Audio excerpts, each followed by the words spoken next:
예, 안녕하십니까.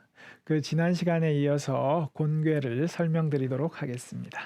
예, 여기 곤에 효사가 있지요, 효사. 예, 지난 시간에는 이제 일 효사를 같이 살펴봤습니다. 예, 복습삼을 한번 보시면 처음에 음이온이 서리가 밟히는 상이다. 굳은 얼음이 어느 때도 이르리라. 이렇게 말했습니다. 예, 1단계. 인생의 가을이 왔습니다. 이제 인생의 가을이 왔다는 것을 빨리 깨닫고 그 조짐, 이 서리가 밟힌다는 것이 이제 조짐이지요, 조짐. 그 조짐을 바탕으로 이제 겨울도 올 것이다. 이걸 깨닫고 이제 여름이 지나갔음을 깨닫고 삶의 자세를 바꾸어야 된다. 이제 이렇게 1단계에서 말하고 있습니다. 그러면 이제 2단계는 어떻게 되냐 하면 육이 직방되라 불습이어도 무불린이라. 음이 두 번째 또 오니 곧고 바른 것이 위대한 것이니 익숙치 않더라도 불리할 것이 없다. 이렇게 말하고 있습니다. 예, 좀 추상적이죠. 이게 추상적인 문장인데 한번 같이 하나하나 보시겠습니다.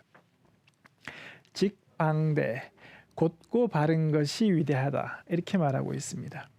이 곧은 것, 굽은 것이 아니라 곧은 것. 그 다음에 방자는 뭐냐 하면 저게 모방자입니다. 모가 났다는 것인데 품행이 방정하다 할 때도 저 모가 났다는 거거든요. 그러면 왜 모가 난 것이 이 바른 것이냐? 뭐냐면 지난 시간에 말씀드렸는데 자연은 다 둥글둥글하지요.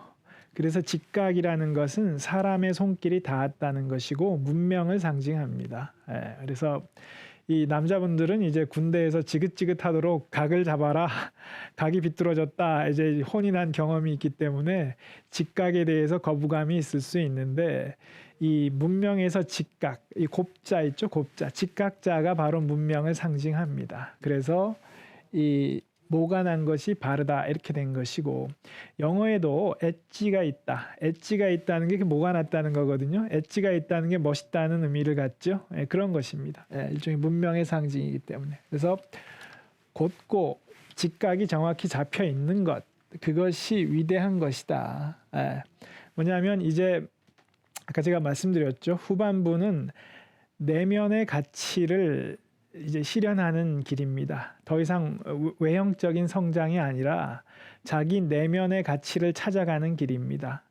그 내면의 가치, 그것이 바로 곧고 바른 것이죠. 예. 그런 내면의 가치를 찾아가는 길을 갈 때 익숙치 않다는 것입니다. 왜냐하면 젊은 날의 사람은 성장을 추구해왔고 자기의 힘을 믿고 젊은이가 이제 자기의 그 기력을 믿고 이제 열심히 이제 살다가 인생의 가을이 와서 이제 점점 힘이 빠지고 기억력이 감퇴되고 할 때 사람이 당황할 수 있는데 이때는 이제 나는 인생의 가을이 왔다. 이제 더 이상 어떤 외면적인 힘이 아니라 내면의 가치를 찾아갈 때가 됐구나. 그래서 그 길을 가야 된다는 것입니다. 그런데 처음에 그게 익숙치 않을 것이라는 겁니다. 그 길을 간다는 것이. 그렇죠? 한참 40대 중후반 아니면 50대 초반에 당황스럽고 점점점 힘이 빠지고 뭐 이제 이런 익숙치 않더라도 그 내면의 가치를 찾아가는 길 그것이 위대한 것이니 익숙치 않더라도 분류할 것이 없다. 자신감을 가지고 그 길을 가라라고 말하고 있는 것입니다. 2단계. 3단계. 6.3 함장가정이라. 혹종왕사 무성유종하라. 예, 무슨 말이냐 하면 음이 세 번째 또 오니 장을 머금어야 함장 장을 머금어야 정할 수 있으리라. 예. 좀 한 글자 한 글자 설명이 필요한데요. 정하다 하는 것은 뭐냐 하면 주역에 이제 무수히 나오는 글자입니다. 정하다. 주역에서 가장 많이 나오는 글자 중에 하나인데요. 이 정하다의 모양을 보면 칠판에 한번 써보겠습니다.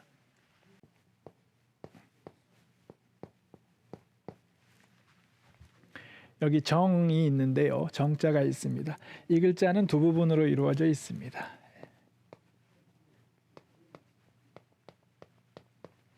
윗부분은 이 전복자입니다. 전복자. 제가 이 글자가 이 거북점의 그 갈라진 금이라고 말씀드렸죠. 거북점 칠 때 그 갈라진 금입니다. 그러니까 뭐냐면 하늘의 계시가 이제 내려온 것이 바로 복자입니다. 복자. 밑에 있는 글자는 이제 조개패자 모양인데 이건 조개패가 아니고 그 하늘의 뜻을 받기 위해서 제사를 올릴 때 그 사용하는 신성한 제기인 정입니다. 정. 하늘의 뜻을 받아내는 그릇입니다. 신성한 제기입니다. 그래서 이 정자는 뭐냐 하면 하늘의 뜻을 받기 위해서 제사를 올렸을 때 그 신성한 제기인 정에 하늘의 계시가 내려앉은 모습입니다. 그 제기에 하늘의 계시가 내려앉은 모습. 그 뭐냐면 하늘의 뜻을 알기 위해서 이제 제사를 올리고 점을 쳤는데 그때 하늘의 계시를 제가 받았어요. 그러면 이 하늘의 계시를 따라야 되겠죠. 그 하늘의 계시를 따르는 자세. 그것이 정입니다. 정. 주역이 굉장히 많이 나오는 글자인데 이 글자의 의미가 그런 것이다. 그런데 그 의미를 다 담을 수 없기 때문에 제가 이걸 해석을 하지 않고 그냥 정할 수 있으리라 이렇게 했습니다. 이 의미를 다 풀어서 설명하기가 어렵기 때문에 취지는 그런 것입니다. 그 정성껏 제사를 올려서 하늘의 계시를 받아낸 사람이 그 하늘의 계시를 따르기 위해서 노력을 하겠죠. 그리고 웬만한 어려움이 있어도 그 하늘의 계시를 저버리지 않고 그 올곧게 그 하늘의 계시를 따라가기 위해서 굳세게 노력할 것입니다. 그렇죠? 그런 자세. 그 웬만한 어려움이 닥쳐도 포기하지 않고 굳세게 자신이 나아갈 길을 걸어가겠다는 자세. 그것이 정하다는 것입니다. 정하다는 것. 예. 이 개념이 자주 나오기 때문에 머릿속에 담아두시면 좋겠습니다. 그래서 3단계에서는 정할 수 있으려면, 왜냐하면 주역에 이 정하다는 구절이 많이 나온 건 뭐냐 하면 사람이 인생길을 걸어갈 때 정할 수 있어야 한다는 것입니다. 좀 어려움이 닥치더라도 뭐 힘들다 해서 쉽게 포기할 게 아니고 분명히 이것이 하늘이 나에게 걸어가라고 하늘이 지시하는 길이다라는 판단이 섰으면 웬만한 어려움이 닥치더라도 굳세게 그 길을 나아가야 되겠죠. 그럴 수 있어야 사람이 인생을 제대로 살 수 있다. 그런 뜻입니다. 주역의 이 글자가 이 정해야 한다는 게 자주 나오거든요. 앞으로 보시겠지만. 그렇기 때문에 이 정하다는 것 개념을 알아두시면 좋겠고요. 3단계에서 이게 정해야 하는데 정할 수 있으려면 조건이 나오고 있습니다. 고뇌 길을 갈 때 3단계에서 정할 수 있으려면 장을 머금어야 한다. 이 장이라는 거는 뭐냐 하면 일종의 뭐 가문의 문장이라고 할 때 뭐냐 하면 오늘 뒤에 그 보어의 문장이 나오는데 가문의 문장이라는 건 뭐냐 하면 그 문장 하나에 그 가문의 가훈 같은 걸 딱 적어 놓고 우리 가문에 추구하는 거는 이런 것이다. 이제 이런 게 가문의 문장이거든요. 그래서 장이라는 건 뭐냐 하면 일종의 신조라고 할 수 있습니다. 신조. 자기가 믿고 추구하는 가치. 나의 생활 신조는 이런 것이다. 그게 장이라고 할 수 있습니다. 장. 그래서 뭐냐 하면 고뇌 길을 갈 때 3단계 정도 되면 이 자신의 신조를 뚜렷하게 세워야 된다는 것입니다. 내가 인생의 후반부에 내가 이루고자 하는 가치가 무엇인가? 내가 실현하고자 하는 가치가 무엇인가? 그것이 입에 머금을 수 있을 정도로 누가 물으면 당신이 인생 후반부에 이루고 싶은 가치가 무엇입니까? 라고 물으면 즉시 술술술 얘기할 수 있을 정도로 그 신조가 분명히 자신한테 잡혀 있어야 된다. 그럴 수 있어야 정할 수 있을 것이다. 이렇게 말하는 것입니다. 고뇌 길을 갈 때는 이 쉽지 않은 길이기 때문에 사람이 인생 후반부를 잘 마무리한다는 것은 결국 인생 자체를 잘 마무리하고 잘 살아낸다는 것인데 쉽지 않겠죠. 그것이 어찌 간단한 일이겠습니까? 그래서 그러한 고뇌 길을 갈 때 3단계에서 정할 수 있으려면 자신의 신조가 뚜렷하게 서 있어야 된다. 그리고 누구랑 얘기할 때 필요할 때가 되면 나의 신조는 이런 것이다. 나의 인생을 통해서 실현하고 싶은 가치는 이런 것이다. 라고 말을 할 수 있어야 그 정도로 구체화되어 있고 몸에 배어 있어야 정할 수 있을 것이다. 이렇게 말하고 있는 것입니다. 3단계. 그 뒤에는 간혹 왕의 일에 종사할 때는 자신이 직접 이루려 하지 말되 끝맺음은 있어야 한다. 제가 애써서라고도 해놨는데요. 이게 하나로 명쾌하게 해석하기 어렵기 때문에 둘 다 가능하다 이런 뜻으로 해놓은 것입니다. 간혹 왕의 일에 종사할 때는 애써서 이루려 하지 말되 끝맺음은 있어야 한다. 이 말은 무슨 뜻이냐 하면 첫 번째, 고뇌 길을 갈 때는 인생의 후반부를 살아갈 때는 끝맺음을 두어야 한다는 것입니다. 매사에. 왜냐? 이제 가을이 왔지요. 남아있는 시간이 많지 않습니다. 가을이라는 거는 이제 날이 점점 짧아지는 거죠. 이제 남아있는 시간이 많지 않기 때문에 무슨 일을 할 때는 끝맺음을 두라는 것입니다. 끝을 맺지 않고 이거 나중에 끝을 맺지 뭐 이러고 다른 일을 손대고 이러면 결국 이거 끝을 맺지 못하고 흐지부지 남게 된다는 것입니다. 그런 식으로 하면 무엇 하나 끝을 맺지 못하고 자꾸 흐지부지 모든 게 흐지부지 된다는 것입니다. 그러므로 고뇌 길을 갈 때는 어떤 일을 할 때 끝맺음을 두어야 한다는 것입니다. 그런데 끝맺음을 두되 어떻게 두어야 하냐? 자신이 직접 이루려 하면 안 된다. 자신이 애써서 이루려 하면 안 된다는 것입니다. 이건 무슨 말이냐? 그러면 자신이 직접 하지 않고 애써서 이루려 하지 않고 어떻게 끝맺음을 두느냐? 주변 여건에 따라 자연스럽게 끝이 나도록 이끌면 되겠죠. 그래서 왕이 그렇게 해야 된다고 말하는 것입니다. 왕이. 왕. 물론 이거는 지금 왕인데 한 사람 한 사람이 왕입니다. 왜냐하면 자기 인생의 주인은 자기죠. 자기 인생을 경영한다는 면에서는 내 인생의 왕은 나입니다. 그래서 그 왕의 일이라는 것이 뭐냐 하면 왕의 일에 종사할 때는 뭐냐면 왕의 일이라는 건 뭐냐 하면 전통시대의 왕의 일이라는 거는 공평무사하게 결정을 내려주는 것입니다. 공평무사하게. 주변 사람들의 다툼이 있을 때 어느 한쪽에 치우치지 않고 팔이 안으로 굽지도 않고 바깥으로 굽지도 않고 어느 한쪽에 치우치지 않고 공평무사하게 결정을 지어주는 것. 그게 왕의 역할입니다. 그래서 왕의 일에 종사할 때는 자신이 직접 이루려 하지 말되 끝맺음은 있어야 한다. 이건 뭐냐 하면 이 공평무사하게 결정을 지어주고 주변 여건에 따라 자연스럽게 이 끝맺음이 이루어지도록 유도하면 된다는 것입니다. 그러지 않고 뭐냐면 이게 설명하기가 쉽지 않은데 뭐냐면 건의 길에서는 반대로 건의 길에서는 자신이 직접 무언가를 이루어야 합니다. 자신이 나서서 자신의 두 팔을 걷어붙이고 자기 힘으로 애써서 뭔가를 일으켜야 됩니다. 건의 길을 갈 때는 당연히 그리 해야 됩니다.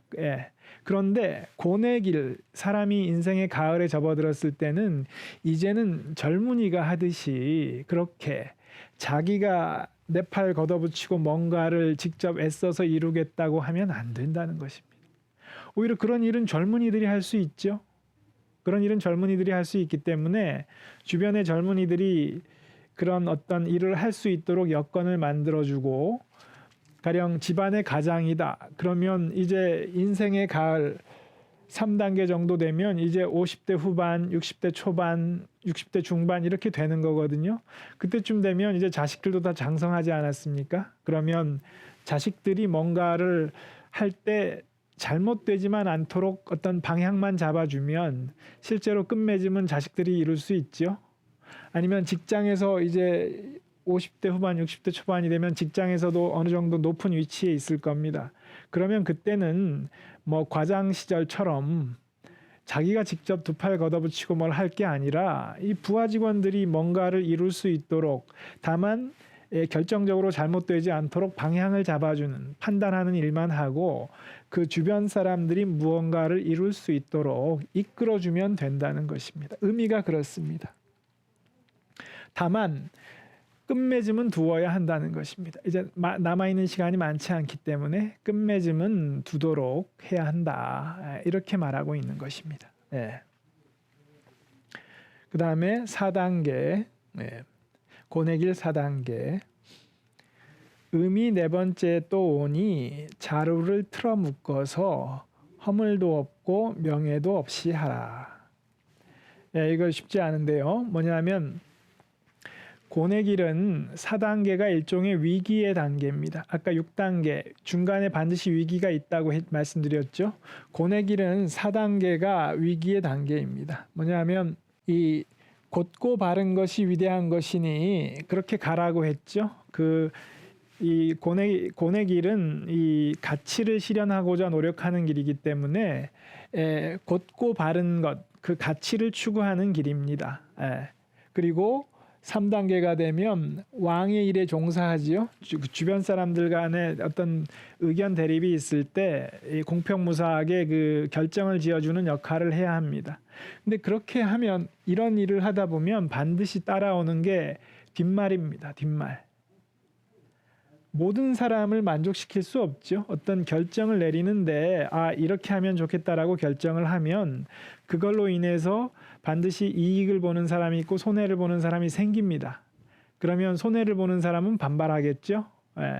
그렇게 해서 4단계의 위기가 생깁니다. 위기. 고내길을 갈 때. 자기가 곧고 바른 길을 가려고 할 때 분명히 어떤 그거에 따르는 반발이나 뒷말이 생깁니다. 그렇죠. 모든 사람을 다 만족시킬 수 없지 않습니까? 그러다 보니까 그런 위기가 왔을 때 그 위기를 어떻게 넘길 수 있느냐라 그거에 대한 조언입니다. 자루를 틀어 묶어라. 이게 무슨 말이냐면 보실게요. 이게 그 전 시간에 보여드렸던 그 거북점입니다. 그 중에 이 부분이 뭐냐 하면 왕이 점괘를 보고 해석하시기를 왕점왈입니다. 왕이 점괘를 보고 해석하시기를. 그래서 이게 이 윗부분이 왕인데 이게 왜 왕이냐? 이게 상형 문자인데 왕이 도끼 모양입니다. 도끼. 이 왕이 큰 도끼입니다. 왜 왕이 도끼냐? 조선시대 때 그 임금이 그 행차를 하면 맨 앞에 도끼를 들고 서 있습니다. 신하들이. 왜냐하면 도끼가 왕을 상징하기 때문에.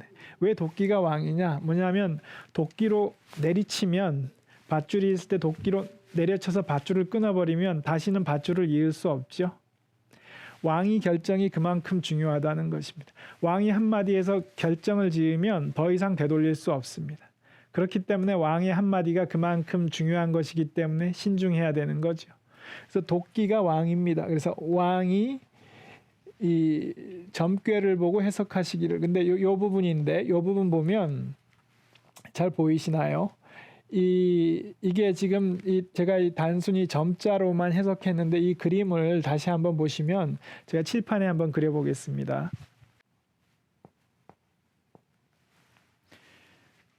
이게 점자입니다. 점치다 할 때 점인데 점이 뭐냐 하면 요게 역시 복이죠. 아까 거북등이 갈라진 그 조짐, 하늘이 내려준 조짐이죠.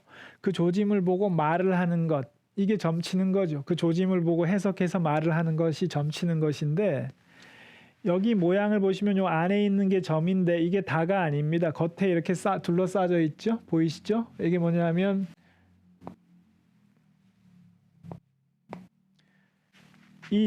왕이 왕점왈의 점자를 보면 그냥 점자가 아니고 이렇게 둘러싸져 있죠.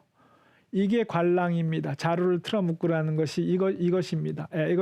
이거는 제가 최초로 해석한 것입니다. 그동안 이거를 그냥 이 점자라고만 보아 넘겼는데 제가 볼 때 이게 그냥 점자가 아니라 관랑이 바로 이거라는 것입니다. 뭐냐면 그러니까 은나라 천자가 하는 일은 밑에 이제 수십 명의 점인들이 있죠. 그래서 거북점을 쳤을 때 그 하늘의 계시가 무슨 뜻인지를 밑에 있는 그 수십 명의 부하 점인들이 해석을 할 텐데 사람마다 해석이 조금씩 다를 수 있겠죠. 그러면 왕이 최종적으로 유권 해석을 내린다는 것입니다. 그리고 왕이 유권 해석을 내렸으면 그걸로 끝이죠. 더 이상 그 해석에 대해서 부하 점인들이 토를 달면 안 되겠죠. 그게 바로 이 자루를 틀어 묶는다는 것입니다. 관랑. 이해되시죠? 이해되시나요? 이 모양이 왕이 그 점친 결과에 대해서 최종적인 유권 해석을 내리고 나면 더 이상 이걸 왈가왈부할 수 없다는 것입니다. 그게 이 자루를 틀어 묶는다는 것입니다. 그래서 4단계에 자루를 틀어 묶어라. 왜 어떻게 고내길 4단계에서 그 위기의 단계인데 뒷말이 자꾸 나오는데 자루를 틀어 묶는 것이 위기를 넘길 수 있는 해결책이 되느냐. 왜 이런 조언을 했느냐. 뭐냐 하면 이 곱고 바른 그 가치를 추구할 때 그거에 대해서 자꾸 다른 말들을 한다는 거죠. 사람들이. 누구는 뭐 그쪽으로 가지 않고 이쪽으로 가야 되는 거 아니냐. 뭐 뒷말도 나오고 비방이 따를 때 저렇게 자루를 틀어 묶으라는 건 뭐냐 하면 3단계에서 이 어떤 왕으로서 결정을 했지 않습니까? 근데 이때 결정을 할 때 스스로 하지 않았죠. 주변 사람들의 뜻을 좇아서 했죠. 주변 사람들의 의견을 존중해서 어떤 결정을 내렸죠. 그렇게 해서 결정을 내렸으면 그렇게 이 여럿이 상의해서 결정을 내린 것이다. 그러니까 이 결정은 바꿀 수 없다라고 못을 받고 변경하지 말라는 것입니다. 저렇게 왕이 하듯이 자루를 틀어 묶으라는 것입니다. 다 같이 상의해서 한번 결정을 한 것이기 때문에 이거는 변경할 수 없다고 하고 밀고 나가라는 것입니다. 예. 그 다음에 이어서 나오는 이 문장도 중요한데요. 그렇게 자루를 틀어 묶어서 허물도 없고 명예도 없이 하라. 허물도 없고 명예도 없이 하라. 이 허물이라는 것은 무엇인가 하면 이 부분 이 시간이 다 돼서 이 부분 좀 설명이 필요하기 때문에 이 사요사의 뒷부분은 다음 시간에 마저 설명을 드려야 하겠습니다. 그러면 오늘은 이 시간은 여기까지 사요사 전반부까지 하는 것으로 하고 그 다음 시간에 뵙겠습니다. 감사합니다.